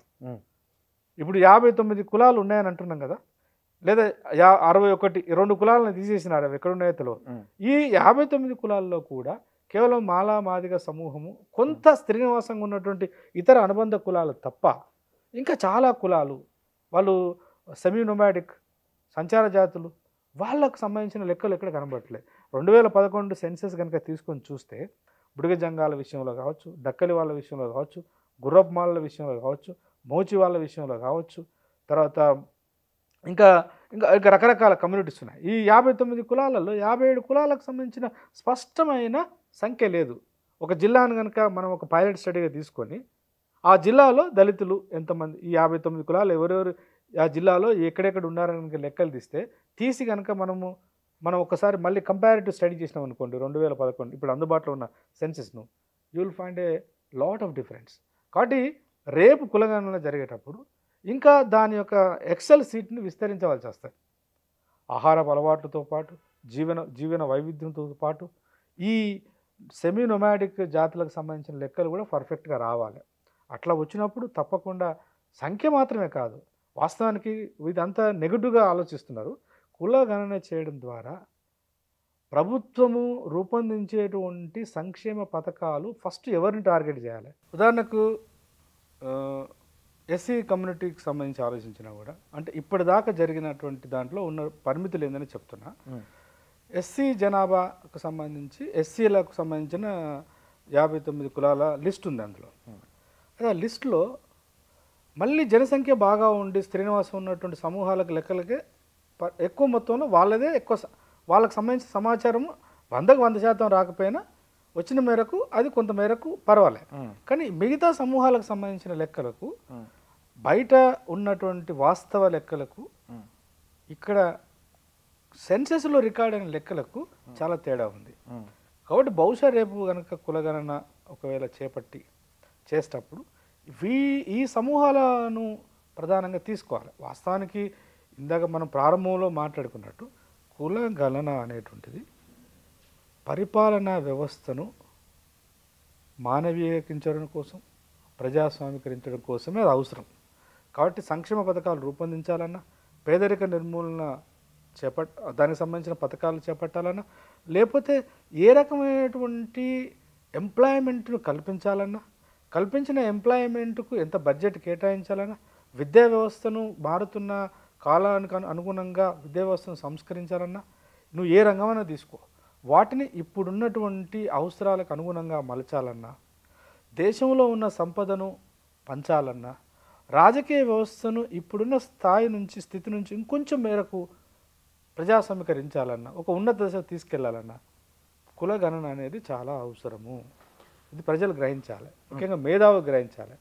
అయితే ఇక్కడ కులగణన చేసేటప్పుడు భారతదేశంలో హిందూ మతంలోనే కులాలు ఉన్నాయా, లేకపోతే భారతదేశంలోకి ఇతర మతాలు వచ్చిన మతాల్లోకి వీళ్ళు కన్వర్ట్ అయినప్పుడు వాళ్ళకి ఈ కులాలు అప్లై అవుతాయా అనే ఒక చర్చ కూడా భారతదేశంలో నడుస్తుంది. లేదు, అది వాస్తవానికి తెలియక చాలామంది ఏమంటున్నారంటే కులగణన జరిగితే కేవలము హిందూ మతంలో ఉన్న కులాల జనగణన జరుగుతుంది, హిందూవేతర మతాల్లో ఉన్న వాళ్ళని వదిలిపెడతారు, ఆ మేరకు వాళ్ళకి ఏ రకమైన ఇబ్బంది ఉండదు, హిందూ వ్యవస్థనే ఈ హిందువులలో మళ్ళీ లేనిపోని సమస్యలు వస్తాయని అంటున్నారు. వాస్తవానికి అది కాదు, తప్పది. ఇప్పుడు అంతెందుకు బీహార్లో మొన్న కులగణన చేసినారు నితీష్ కుమార్ గారు. అక్కడ ముస్లింలలో కులాలు ఉన్నాయి, క్రైస్తవులలో కులాలు ఉన్నాయి, జైనంలో ఉన్నాయి, బౌద్ధంలో ఉన్నాయి, సిక్కులలో ఉన్నాయి. ఈ దేశంలో ఏ మతంలోనైనా కులం అనివార్యంగా చొప్పించబడ్డది. వాస్తవానికి కులం ఇప్పుడు క్రిస్టియానిటీ అనేది బయట యూరోప్కి సంబంధించింది. క్రిస్టియానిటీ భారతదేశం వచ్చిన తర్వాత కులం దానిలో భాగమైపోయింది. రెడ్డి క్రిస్టియను, కమ్మ క్రిస్టియను, బ్రాహ్మణ క్రిస్టియను అయిపోయారు కదా. కాబట్టి వారికి కులం ఉంది. ముస్లింలలో లేరా? ముస్లింలలో మనం ఊళ్ళల్లో దూదేకులు అంటారు తెలంగాణలో, పింజారీలు, దూదేకులు. అంతేందుకు గౌరవ ప్రధానమంత్రి గారే మాట్లాడుతున్నారు కదా, పస్మందా ముస్లిమ్స్. పస్మందా ముస్లిమ్స్ అంటే ముస్లింలలో అంటారండి వాళ్ళు. ముస్లింలలో శ్రమజీవులు, పఠాన్లు వాళ్ళు కాదు. వాళ్ళంతా యూనో ఎక్కడ మన యురేషియా నుంచి వచ్చిన వాళ్ళు, అది ఒక పెద్ద చరిత్ర. అది మళ్ళీ ఎప్పుడైనా మాట్లాడుకోవచ్చు. కానీ బాగా హై స్థాయిలో ఉన్నటువంటి వాళ్ళు కాకుండా కింది స్థాయిలో ఉన్నటువంటి వాళ్ళు, ఇక్కడ ప్రజలు కన్వర్ట్ అయిన వాళ్ళు ఖచ్చితంగా ఇప్పుడు సెన్సెస్లో అది వస్తుంది కదా. అదే అదే ఇప్పుడు లేకపోతే మనకు బీసీఏ అని ఎట్లా తీస్తున్నాం, ఆ బేస్ చేసుకునే కదా. కాబట్టి ఇంకొక మాట చెప్పి ఇప్పుడు కులగణన ఎందుకు, కొంతమంది ఏమంటున్నారు చర్చలో అక్కడెక్కడ వింటున్నాను, వాళ్ళు ఏమంటారంటే కులగణన ఒకవేళ నిజంగా అవసరమైతే ఎస్సీల కోసం చేయండి, ఎస్టీల కోసం చేయండి, బీసీల గురించి మాట్లాడలేదు. ఒకవేళ తప్పనిసరి పరిస్థితి బీసీలు కూడా చేయండి, కానీ పై వాళ్ళకి మాకు ఎందుకు అవసరం అంటున్నారు. నేనేమంటున్నా అంటే ఇప్పుడు చాలా అత్యవసరం. మీకు ఎందుకు అవసరం అంటే ఇవాళ ఈ దేశంలో సరే ఒక మనిషి మనం పుట్టడం అన్నట్టు, మనుషులు ఈ కులంలో పుట్టాలని దేవుడిని అడిగిరారు. ప్రకృతిలో జరిగేటువంటి ఒక సహజమైన ప్రక్రియ. నువ్వు ఎక్కడ వచ్చావు ఏందనేది అది ప్రకృతి నిర్ణయిస్తే, లేకపోతే దేవుడిని నమ్మేవాడైతే దేవుని దయ అంటారు. ఇక్కడ ఎందుకు అవసరం అంటే ఉదాహరణకు ఈ మధ్య కాలంలో తీసుకొచ్చినటువంటి ఎకనామికల్ వీకర్ సెక్షన్స్ అని ఒకటి తీసుకొచ్చారు కదా, ఏది 10% ఈడబ్ల్యూఎస్. సో మరి ఈడబ్ల్యూఎస్ అనేది 10% ఇచ్చారు. మీకు ఎందుకు అవసరం అంటే అసలు మీరు 10% ఉన్నారా లేదా తెలియాలి. వాళ్ళు నిజంగానే సామాజికంగా ఉన్నత వర్గాలు అయినప్పటికీ ఆర్థికంగా పేదవాళ్ళు 10% ఉంటే ఈ దేశంలో దాన్ని ఎవరు వ్యతిరేకించకూడదు. We should welcome. ఖచ్చితంగా దాన్ని మనం వెల్కమ్ చేయాలి. దాన్ని మనం స్వాగతిస్తూనే వాళ్ళకు మంచి జరిగేటట్టు మనం కూడా, ఎందుకంటే సఫరర్స్ ఇప్పుడు వాళ్ళకు న్యాయం జరుగుతుందంటే తప్పలేదు, కానీ వాళ్ళ శాతం ఎంతో తెలియకుండానే తెలుస్తామంటే ఎట్లా. మరి ఎందుకు అంటున్నారు వాళ్ళంటే ఇదే ఇట్లాంటివి బయటపడతాయని. మాకు సంబంధించిన లెక్కలు ఎందుకు, మా దగ్గర ఎంత సంపద ఉందో మీకెందుకు, లేదా మా దగ్గర ఎన్ని భూములు ఉందో మీకెందుకు, లేదా మేము ఎట్లుంటే మీకేంది అంటే నీ దగ్గరనే అంతుంది. లెక్కలు అందరికి సంబంధించి ఎందుకు జరగాలంటే లెక్కలు జరిగితే వాళ్ళ జనాభా సంఖ్య ఎంత, ఆ జనాభా సంఖ్యకు దాటి ఎన్ని రేట్లలో వాళ్ళ దగ్గర సంపద పోగా ఉంది, ఆ జనాభా శాతానికి మించి ఎంతమంది పార్లమెంట్లో ఉంటున్నారు, అసెంబ్లీలో ఉంటున్నారు, ఎంతమంది ఇప్పటికీ గ్రామాలను వాళ్ళ కబందాస్తాల్లో పెట్టుకున్నారని తెలుస్తుంది కదా. కాబట్టి చివరిగా చెప్పాలంటే ఈ దేశాన్ని బాబాసాహెబ్ అంబేద్కర్ ఇచ్చినటువంటి స్లోగన్ ఏదైతే ఉందో, పాక్షిక రాజకీయ ప్రజాస్వామ్యం వచ్చింది, పాక్షికంగా ఆర్థిక వ్యవస్థ కొంత విముక్తి అయింది. ఈ పాక్షికంగా ఉన్న రాజకీయ ఆర్థిక వ్యవస్థలను సంపూర్ణంగా సమూలంగా సంస్కరించి సామాజిక ప్రజాస్వామ్యం వైపు తీసుకుపోవడానికి కులగణన అనేది ఒక ఇంపార్టెంట్ అంశంగా మనం పరిగణించవలసి వస్తుంది. థ్యాంక్ యూ కుమారస్వామి గారు. అంటే భారతదేశానికి కుల గణన ఎందుకు అవసరం, అది ఎవరికి అవసరం అనేది మనం ఇప్పుడు వరకు చాలా స్పష్టంగా మాట్లాడుకున్నాం. Thank you so much.